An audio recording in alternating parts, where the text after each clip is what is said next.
Hey everybody, what's up? It's Friday. We're back from Las Vegas, MJ Biz all week. This is the TDR Traded Black podcast here on the Gonzaga Television Network. I'm your host, Shad Dales. Interesting week to say the least.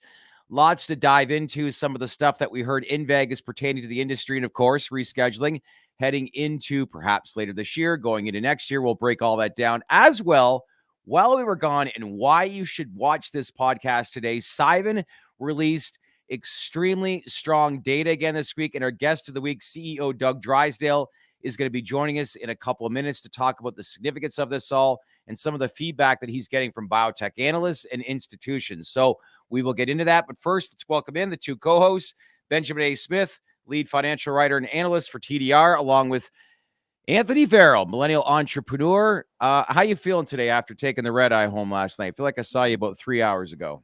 Great, running on zero sleep. I went straight from the plane to the gym and then been at my desk ever since. So yeah. I'm looking forward to getting this wrapped up and shutting down for the day.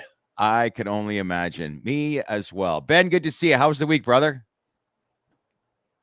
Oh, I think you're on mute, Ben. Ben, you're on mute. We'll get to Ben in just a second. All right, let's jump right into things. There you are, buddy. Good to hear from you. Yeah, it was good. Pretty quiet on here on the capital markets front, but we were watching the streams on in Vegas, and good job, guys. Yeah, appreciate it. Let's jump into our first segment, Into the Wire, where we have basically highlight biggest announcements in cannabis, psychedelics, crypto, and AI, and we focus on cannabis first, Anthony, and cannabis giant Trulieve, who announced today that the $136 million that they announced a couple weeks ago to deploy and shore up the balance sheet, it became official today. What's your feedback? I know we had Kim on a couple weeks ago, but now that this is official, we got mixed reviews from people that we spoke to in Vegas, but what's your thoughts on this now becoming official? My thoughts are, Kim, congratulations. You got it done. $136 million well spent. Debt's off the balance sheet. Company is looking forward from a financial perspective. And I mean, this is what we want to see. I mean, we've seen some mixed deals in the space to where companies are kicking their debt down the road. They're doing some sort of conversion down the road with the lenders. She got the cash together and paid off the debt in its entirety. And Trulieve is that much for the better today because of this. I'm looking very much so forward to what the cash position looks like at the end of this quarter, what the cash position looks like next quarter. And I mean, if we get some sort of regulatory reform and clarity around 280E and some sort of retroactive tax, Trulieve is going to be looking good regardless if that happens or not moving forward. I mean, I think this is about $195 million in debt being retired in the last year. As far as everything in my book, it's a big net positive for the business. Yeah, for sure. What's up, everybody? Good to see you. Happy Friday. A lot of people reaching out. Hello, Anthony. Looks like you got a little bit of fan base from Terry Daniels. That's great. But, you know, for the most part, before we get into our next topic about Ohio, what was your takeaway, Ben, on basically this becoming official today, and guess some of the sentiment that Anthony announced about the longevity and long-term health for Trulieve? Yeah, anytime a company can retire debt, it is a good thing. And this is a lot of debt being retired. So it's going to reduce interest payments, and that's going to flow to the balance sheet. So I think it's a good thing. Yeah, nothing but a good thing whenever it can be done in a fairly optimal way and with not too much dilution on the books. Yeah. I think the big takeaway, too, from what we saw this week in Vegas, that if we see rescheduling, whenever that happens at some point, hopefully, fingers crossed next year, some of the banking people that we spoke with, Anthony, they said lending is obviously, you know, common sense is going to go through the roof, but pretty encouraging to hear from like the horse's mouth that basically said lending is going to take off in a hurry should we see rescheduling, which is going to be great for the space, right? Yeah, I mean, you're going to see aggressive capital deployment in the event that we do get rescheduling. Lenders are going to come in. You're going to see more traditional lenders come in. Maramed had that refinance last week with a true institutional bank at a very generous rate. I think that we see a lot more of that on the heels of rescheduling. Yeah. Yeah, I think that's going to be good too. That's a good point because Maramed actually refinanced with an actual bank as opposed to Chicago Atlantic, which is a lender that is not a traditional bank. So they lend at higher rates. So you'll see a lot of savings there as well when the refinances come, when they're able to go to a chartered bank as opposed to what's available right now. Is that public news yet? The bank that they worked with? Not that I heard of. I didn't read the AK. I think the AK just disclosed the rate, not the actual lender. What was the rate? Don't know yet. It was about 8 and change. Was it 8 and change? Okay, it was up around 13.25 before. So I mean that's a good 500 basis points. It's a lot of savings when you're talking about that kind of money. Well, needless to say, lots of rumors floating around this week about just some of the companies that were involved in some of these lendings and what's going to happen in the future, and some of these companies that want to get involved in the space even more. And I think it's a telling sign as to where the industry's going and what people think of the future. However, at the same time, I think there's some big risks that are being taken. But needless to say, I think that there's probably some stuff that we don't know that I think more people that are extremely connected to do know, but no one really knows until we actually get the announcement from the DEA. But again, I think it was another step in the right direction for some of the feedback that we had discussions with this week in Las Vegas, which is great. Yeah, absolutely. Okay, let's switch to headline 2 in Ohio. Ben, interesting. I don't know what this means or what this is going to entail, but a Republican state lawmaker in Ohio has introduced a bill to partially gut the voter-approved ballot measure that legalized recreational marijuana earlier this month, setting the stage for a possible legislative battle. Should investors at all read into this very much? Should they be concerned? Well, if the adult use law is repealed in any way, if they're successful with that, then it could be a little concerning. It could hit sales on the adult use level if they're able to restrict, purchases in the state. But I think overall, it's just amazing how many people are going after this. Right? You had the Republican Senate leader go after it in Ohio. You had Mike DeWine go after it, and now lawmakers are going after it. So. Unlike other votes, ballot measures that have passed, this seems to be a very concerted effort from certain powerful Republicans in the state to really go after it, more than I can remember in other states that voters passed the ballot and it legalized no problem. So I'm not sure what's going on in Ohio, but yes, if they're able to repeal what can be bought and some of the covenants of what is allowed, then it could be restrictive. Moment of truth, Anthony. Give me your take on this. What is going on? So it was issue 2 was a statute, not a constitutional amendment. So in the state of Ohio, if it's not a constitutional amendment, that means that lawmakers can add or subtract at will. However, the lawmaker that is spearheading the initiatives we were reading about, he said that he's putting this out there to educate the general public and to create a dialogue. He doesn't necessarily want to implement these. He wants the people of Ohio to understand thoroughly what they've passed with issue 2.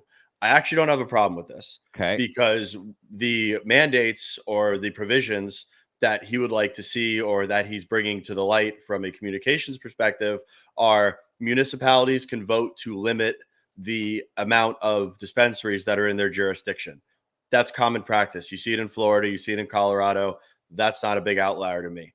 He wants to reduce the amount of the tax revenue that goes to social equity applicants from 30% and change down to 19% and change. Okay. And he wants the actual people of Ohio to be educated to the point to know that pre-existing people with charges are getting preferential treatment to normal Ohio citizens. I think that's practical. I don't see anything wrong with that as well. So big picture, is this like when you first glance at this, is this really a political battle, or is this actually maybe not a bad thing? No, they're being thorough. They're being thorough. Yeah. They want to create dialogue, and they want to just make sure that they're checking all the boxes before this goes into motion. Because once it goes into motion, that cat is not going to be, or that genie's not going to be put back in the bottle. I don't have a problem with this. The headline was kind of sketchy at face value, but it looks like they're doing it to genuinely create dialogue and implement practices that we're seeing in other markets. So I don't think it's a net negative as per what's going on right now in Ohio. What headline isn't sketchy these days in the media industry, right? Yeah. Okay. Well, while we were in Vegas, there's been some pretty important news that came out as we switched to psychedelics, where behemoth in the space, Cybin, announced some very, very strong data pertaining to their phase 2 trial. So this is the whole point of this podcast today. Our guest of the week, we want to bring in the CEO of Cybin, Doug Drysdale. to dive into these results and some of the feedback that's in. So let's welcome in Mr. Drysdale. Good to see you. Happy Friday, and congrats on the latest data results that were announced yesterday. How has your day been? Oh, what a great day yesterday. Yeah, fantastic. We've obviously been waiting for these results for a long time, and we were expecting to see benefits from the second dose. But what we're seeing is just phenomenal. I mean, 79% of patients in remission after a couple of doses is just unheard of. So we couldn't be happy. Doug, in your point of view, how effective are these results to like, let's say one day we see like the FDA approve and commercialization of this drug? Like, how big of a step in the right direction were yesterday's results pertaining to that?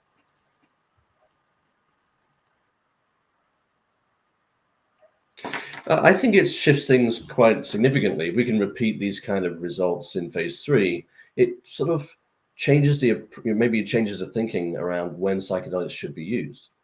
If you've got the option of dosing someone with an SSRI and waiting 12 weeks before there's benefit, and then significant side effects in a lot of patients, and then having to be on those treatments for years, why wouldn't you? If you could take 80% of people and put them into remission after a couple of doses, why wouldn't you start there?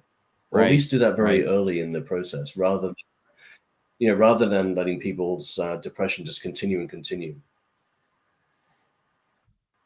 What's been the feedback been like so far? Like, have you spoken to many biotech analysts, and what's their feedback been like? And, I think yesterday, as far as the press conference that you had, or the call that you had in New York, was there a lot of support from many institutions? And what's their feedback been like as well? Yeah, I mean, all of our analysts were there pretty much in the room, and many of them have been covering depression studies for decades, and of course, like us, they've never seen anything like this. It's really pretty spectacular, and not just the scale of the results, the sort of 80% remission rate, but just happening so rapidly after just a couple of doses. So this really was a shift in the landscape yesterday. And of course, our institutions, we've had tons of calls from investors. We did a fundraise recently. The folks that came into that are obviously very, very happy with these results. It's just the beginning now. Ben, you want to jump in and ask something? Go ahead. Now, Doug, with a combined score of the 12 and 16 milligram dose, 13.75 points on reduction in the Matters scale.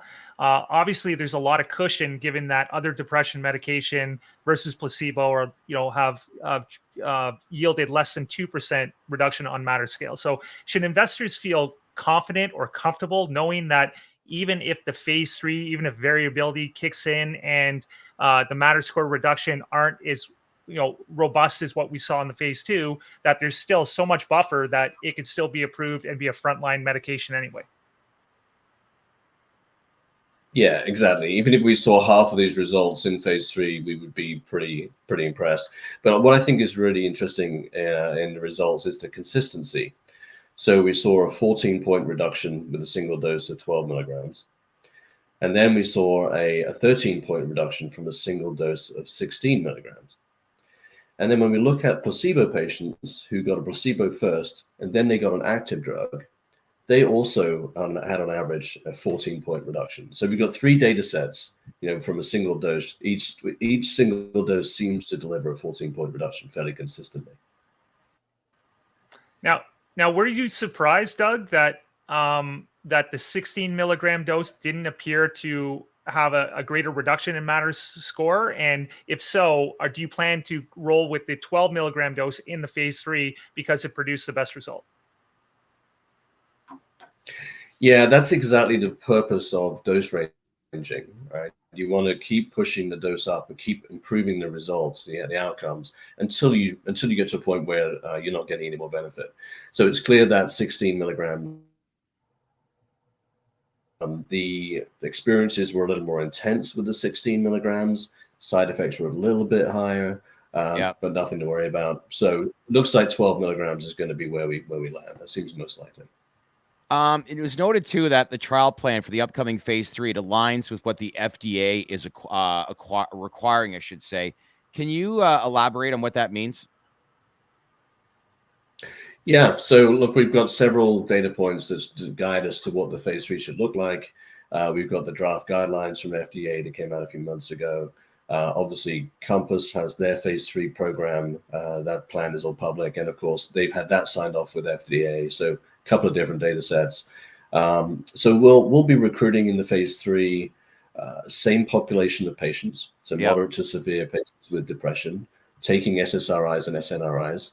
And I think that's really important to remember that we don't have to titrate patients off those medications, which is a huge benefit for them and for their physicians as well.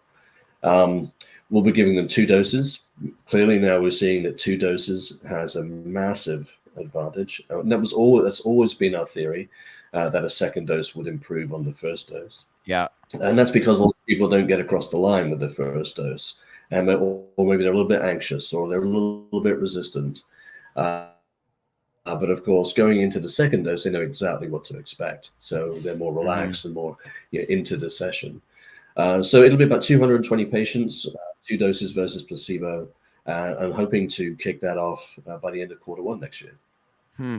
Doug, one thing I wanted to bring up too is that, look, your background being in biotech for many, many years, you have lots of contacts within big pharma. Have you had any contacts from big pharma that have reached out to say great results? And, we've, can speculate, but a lot of the times when you get into phase 3s, if there is some compelling data, big pharma may come in and start to sponsor some of these trials with some of these companies. But what has been, I guess, maybe some of the dialogue? Have you had anything with some of your, I guess, network of people based on the length of your career in this space?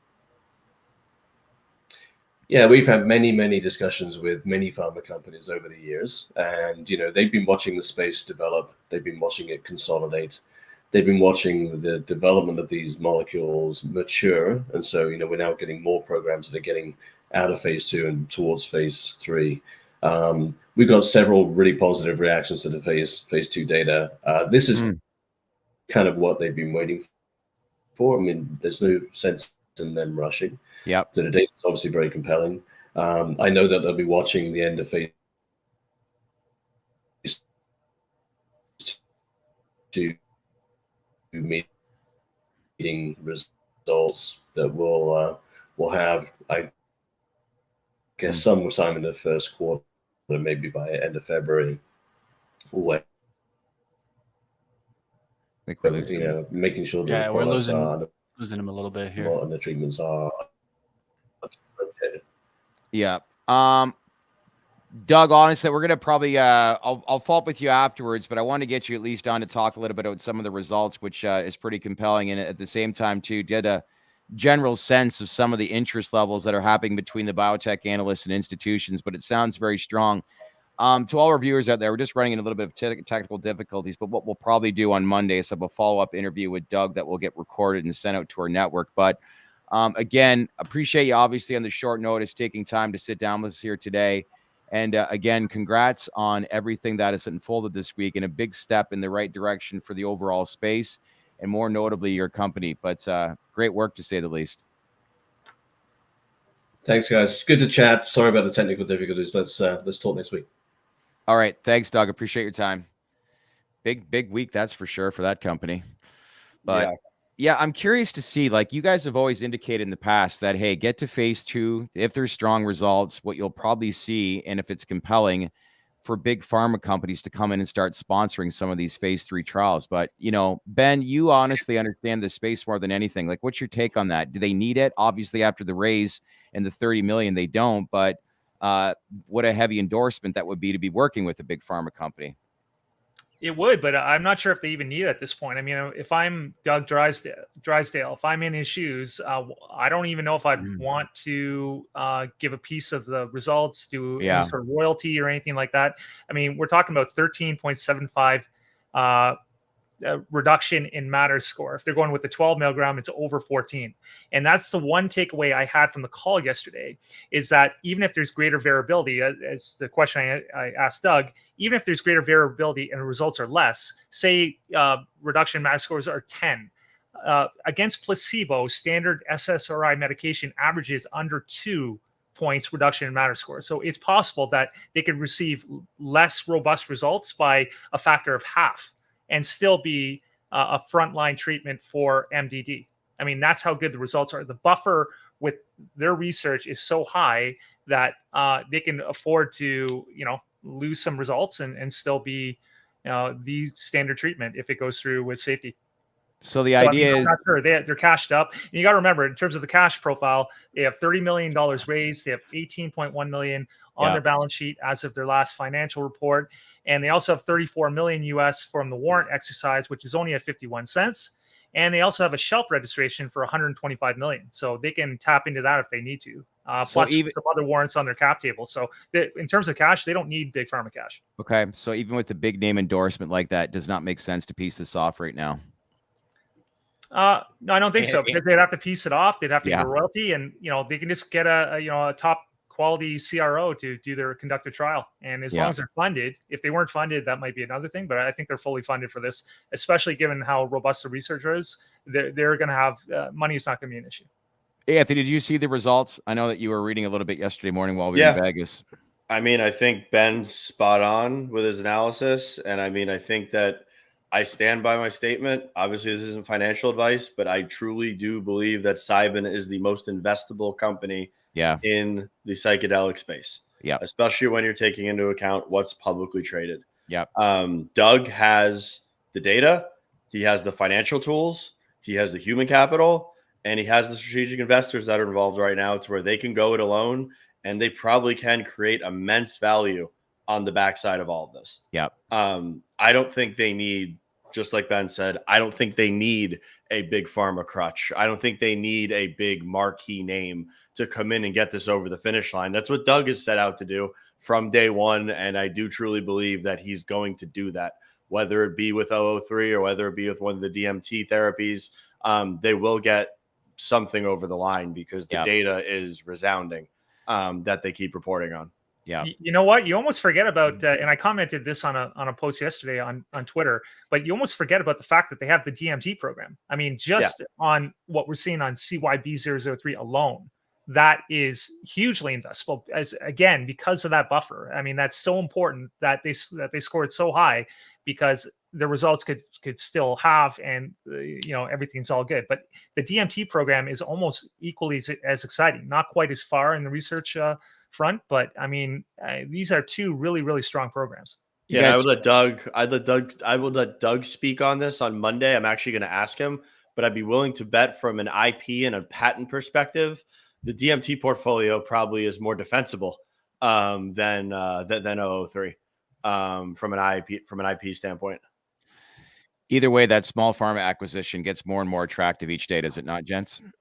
Yeah, especially what they paid for it. I mean, I know. They got it at a very, very attractive price.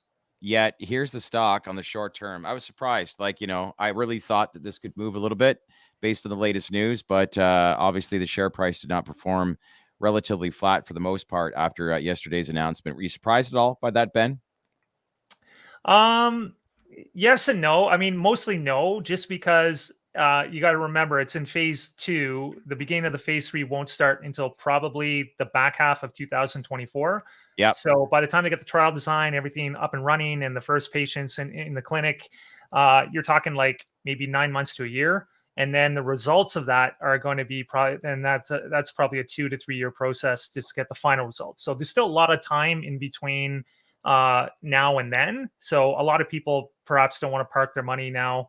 Even though if you're buying now, it could be at a discount if everything goes to distance. Obviously, you know, you're looking at a big gain. But I mean, to park your money now, there's still a lot of time to go. And also the interim results on October 31st. A lot of this was already known, and nothing, maybe not as many surprises in this particular report. This is the TDR Traded Black podcast here on the Benzinga Television Network. I'm your host, Shad Dales, with Benjamin A. Smith and Anthony Varrell. Happy Friday, everybody. A lot of Cybin followers here. Taylor Daniels writes, how was your trip, Anthony? Did you have a good time in Vegas? It's fantastic. It was great. I enjoyed MJ Biz a lot. It was good to see everybody. A lot of the usual suspects were there. But it's nice to see our clients in person. I know. Versus just having them in the virtual space. But to be honest, I mean, I think the biggest data point that I took away was that conversation that we had, Shad, where it was the person that we were speaking to, we were speaking with a lot of conviction as well, that we're not worried about pharma. We're not worried about alcohol. We're not worried about tobacco. From a lobbying perspective, who could be pulling the strings behind the scenes is the private prison lobby. That makes a lot of sense. Definitely was eye-opening to think about. Don't they benefit from having more incarcerations from cannabis? Correct. So Biden goes and says, all right, we're letting all the nonviolent cannabis offenders out. That's an immediate impact to their bottom line. And how many is that? A lot. I don't know. I'd be talking out of my ass if I threw 100,000, 200,000. And what a contract those guys have. That is from the government, the state, and they just. It's a very lucrative business, to say the least. So are you suggesting that lobby is trying to keep everything buttoned up? I'm saying that if we needed to worry about a lobbyist, that's probably where the arguments would be coming from. Not pharma, not tobacco, not alcohol, private prisons. They arguably would have the most to lose. Right. Smaller crowd this year compared to years past, but I do want to note that a lot of the big players that were in the space that were at the event, but it definitely was a smaller crowd this year. But I think there was some really interesting meetings and important meetings that were taking place. But I think for the most part, people that got into the city and got out and right back to work, other than a few that are watching Bono. You tried to talk me into staying for another day to see the Pac-12 championship. We were halfway to the airport and we were talking about some of the strip is still a mess. The F1 aftermath, the bleachers still up everywhere. And then the cab driver basically said, yeah, you wait till you guys see tomorrow. Pac-12, Oregon, Washington at Allegiant Stadium. And then Anthony looks over at me and says, we should stay. No, I said, if we knew beforehand, I would have considered staying. Come on, buddy. Much different statement. So I pushed it hard for about 10 minutes and he was just like, no chance. No, I was ready to get home. Yeah, that's for sure. Bone-in ribeye at the filet mignon at Mastro's. There's their endorsement. If you want to have a good steak, that probably could be the best steak I've ever had. That was incredible. With Ricky Bobby had Outback. TDR's got Mastro's. Yeah, exactly. From a sponsor perspective, and glazed with blue cheese. That changes things. One thing I wanted to bring up as well. We were talking about Cybin, but earnings came out, and some of you have actually commented, is like, when are we going to be doing the latest update coverage on Numinous? I'm actually doing an interview with Peyton Nyquist tomorrow morning. We will be posting that on Sunday evening. But Ben, he got it to $1 million run rate. What's your thoughts on the latest earnings, and what's the, I guess, perceived notion that investors should take away moving forward pertaining to the company? Yeah, clearly from an operational perspective, the getting the cash burn rate to under $1 million in October, as Peyton had stated, was the company goal, was sort of one of the biggest takeaways, obviously. With 8.4 million on the books, that, getting that burn down to an acceptable level is very paramount. So I think that's a big reason why the stock has, performed fairly well off the earnings. I mean, obviously it's not a gangbuster price action, but it's a good, solid couple cents off, some very low levels. And so you did see some buying there. And also I think sales is pretty, and the clinic visitations are pretty stable. I think they consolidated one clinic, so the aggregate number was down a little bit, but if you average it out on a per clinic basis, it was up. And revenues were up a little under 2%. So everything, the business is very stable. Getting the burn rate down was key. And now, I'm awaiting, MAPS and the Series A. Obviously, it could be a peripheral beneficiary of that. I'm still waiting for all those details. Yeah. And kind of go from there. Yeah. George Shaw writes, what are the current laws and regulations regarding the cultivation, distribution, and sale of cannabis in Ohio? Either one of you care to elaborate on that? I don't understand I don't understand the question. I mean, it's adult use. You go through the licensing process with the state, and that's if you pass it's a limited license state. They don't even have applications that are open. Yeah. I think that pretty much answers it. Terry Daniels writes, are there any pending legislative changes or discussions that could impact the cannabis industry in Ohio? Ben, Anthony? I think not unless the Republican leadership comes in and steps in a big way. Like I said, the GOP Senate Majority Leader, he was talking about getting this repealed some way, somehow. Mike DeWine, the governor, although he did suggest that although he's not for it, he would probably not maneuver against it. And then that Republican lawmaker that we just talked about. So I don't know. I'm assuming that nothing's going to come in and really repeal what the voters have elected on, but. As Anthony noted, it's not constitutional, so anything is possible. Germany legalization next week. John Varrell, who's a regular on the show, writes, I have no idea if that's the case or not. No one really knows, but that'll be interesting to see if we get some legalization announcements, as we touched on that earlier this week, how those lawmakers came to agree to modify that marijuana bill. But we will be doing a nice mainstream media first 5 minutes of our podcast on Friday that addresses the fact that we don't just favor Monday. We don't just favor Curaleaf and talk about specific companies. Tilray is definitely a company that would benefit from that. So yeah, I mean, we'll address it on Monday with the press conference. But for people to say that we favor Curaleaf, I don't own stock in Curaleaf. You guys don't own stock in Curaleaf. Curaleaf's not a paid client. No. Curaleaf just happens to be doing a lot of the things right. And we can't sit here and mention every company that's in Germany when we talk about Germany. Curaleaf happens to be the only MSO that is levered to Germany. Yeah. So, I mean, it's not favoritism. It's just talking points, and it's what we're reading throughout the day. We can get into all of this on Monday. I've got a laundry list of things. I want to report this like it's like late breaking 6 o'clock news. So, Ben, Anthony, I'm just kindly asking you that we all show up in suits, shirt and ties on. I'll be wearing a suit and tie like Timmy Seymour on Monday. I can assure you of that. Ben, you good with that, buddy? Suit and tie? Suit and tie. Not usually my MO, but I can. I might even wear a bow tie for the event. Let's do it. I think that pretty much wraps it up. What a week it's been though in Vegas. I don't know if there's anything. Canopy. Canopy officially stole BioSteel. That is why the stock was moving today. It was up as much as 12% intraday. I'm still getting hosed and trying to get fancy on those options. I really screwed myself there. But hey, you live and you learn. Yeah, that's for sure. Mitch, producer, how was the week, brother? Did you have a good one? Got any good lasting music for us as we wrap up this week? It was awesome, but I will tell the chat, definitely check out the Planet 13 video and the TerraSen and Cannabis video. I can tell you guys right now, I was enjoying these this morning. You might enjoy them yourself. There, the links are in the chat, so you guys can click and continue the content going, baby.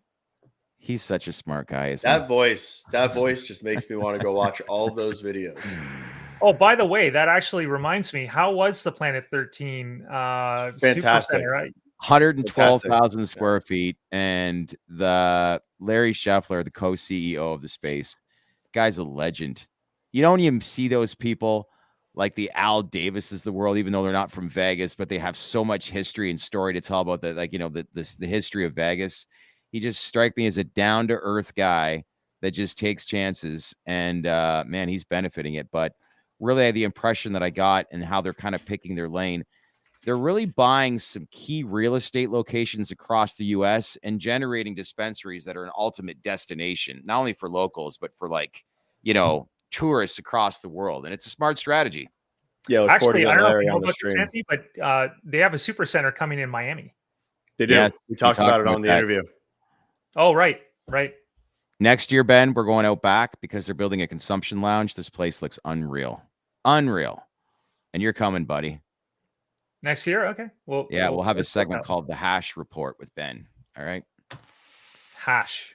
Yeah. Anyways, okay, that's been a good week. But for the most part, just a quick recap. Some news out of Ohio, but based on the actual title itself, don't get too alarmed based on, a battle happening in Ohio and some changes being made on the adult use landscape as well. CEO Doug Drysdale came in, joined us, and basically in a nutshell said that these are some of the best, if not the best results of data that this industry has performed. So a lot of positive momentum regarding this company moving forward. And a few other things that we touched on. Canopy obviously closed, made it official today with the BioSteel, or I should say the sale of BioSteel, which is why the stock ran. And then finally, True Leave made it official today that they are They're not debt free. They're $130 million less of debt. That's correct. All right, gents. Listen, great week. Anthony, good seeing you. Ben, way to hold the fort down once again. And we'll see everybody back here on Monday. And this is the TDR Trader Black podcast here on the Benzinga Television Network. I'm your host, Shad Dales, along with Anthony and Ben. Enjoy your weekend. And we'll check back in with all of you again here on Monday. Take care, everyone. Bye. Hey everyone, thanks for watching. And if you want to learn more about the emerging industries that we cover, then leave a comment below and let us know who you want us to interview, the questions you want asked, and the information that you want to learn. We want to hear from you. As usual, click on that bell for all notifications to get the latest information. Share this video with your network, and don't forget